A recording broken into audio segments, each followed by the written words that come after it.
পুরনো নাকি নতুন গঠনতন্ত্রে হবে বিসিবি নির্বাচন সিদ্ধান্ত আসতে পারে আগামী বোর্ড সভায় জানিয়েছেন পরিচালক Iftekhar Rahman.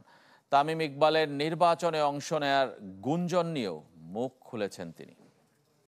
Hello everyone, this is Tamim Iqbal. Hope you guys are doing well.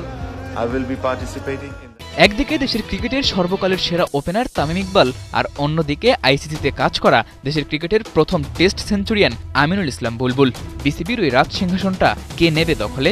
সাবেক দুই অধিনায়কের নির্বাচনের ঘোষণার পর ভোটাররাও এবার পড়তে পারে খানিকটা দ্বিধাদ্বন্দ্বে। মাথার ঘাম পায়ে ফেলে সেই টি-20 ইনিংসকে স্মরণীয় করতে দেশের এক প্রান্ত থেকে আরেক প্রান্তে দৌড়েছেন আমিনুল ইসলাম বুলবুল। সারা দেশের সব বিভাগের ক্রিকেটের খোঁজ নিয়েছেন, স্বপ্ন দেখিয়েছেন বদলে দেবেন ক্রিকেটের অবকাঠামো, কিন্তু তার জন্য তো থাকতে হবে লম্বা সময়। তাই তো মাস তিনেকের মধ্যেই পরিবর্তন এনেছেন নিজের সিদ্ধান্তে।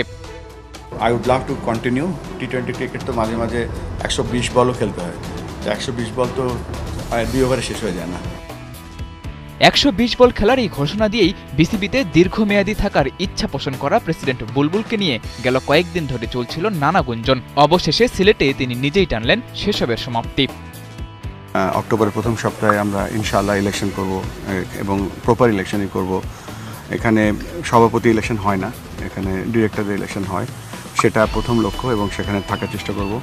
পরবর্তী যদি সুযোগ হয় আমি চেষ্টা করব যেভাবেই হোক বাংলাদেশকে সার্ভ করার জন্য। তবে আমিনুল ইসলাম বুলবুলের এই ঘোষণার আগেই সাবেক ক্যাপ্টেন তামিম ইকবাল বিসিবির সিংহাসনের লড়াইয়ে নামার ঘোষণা দিয়েছেন। তবে এখনও আছে কিছুটা ধোঁয়াশা। বিসিবির সভাপতি পদে নির্বাচন করতে হলে আগে হতে হবে বিসিবি পরিচালক, যেখানে ক্লাব ক্যাটাগরিতে তামিম ইকবালের নির্বাচন অনেকটা নিশ্চিত হলেও আমিনুল ইসলাম বুলবুল কিভাবে আসবেন বিসিবির পরিচালনা পর্ষদে? আবারও কি এনএসসির কোটায়, নাকি বুলবুলও ছক কষছেন ক্লাব ক্যাটাগরিতে নির্বাচন করার? যেভাবেই হোক আর যার কাছে যাক বিসিবির নেতৃত্ব, দুজনে যে দেশের ক্রিকেটের জন্য কাজ করতে সক্ষম তা বেশ ভালো করে জানা ক্রিকেট সমর্থকদের। আমিনুল ইসলাম বুলবুল নাকি তামিম ইকবাল, বিসিবির সভাপতি হিসেবে কাকে দেখতে চান? খেলাযোগের এমন প্রশ্নে দেখা গেছে মিশ্র প্রতিক্রিয়া। সাদাতুর রাফি, ৭১।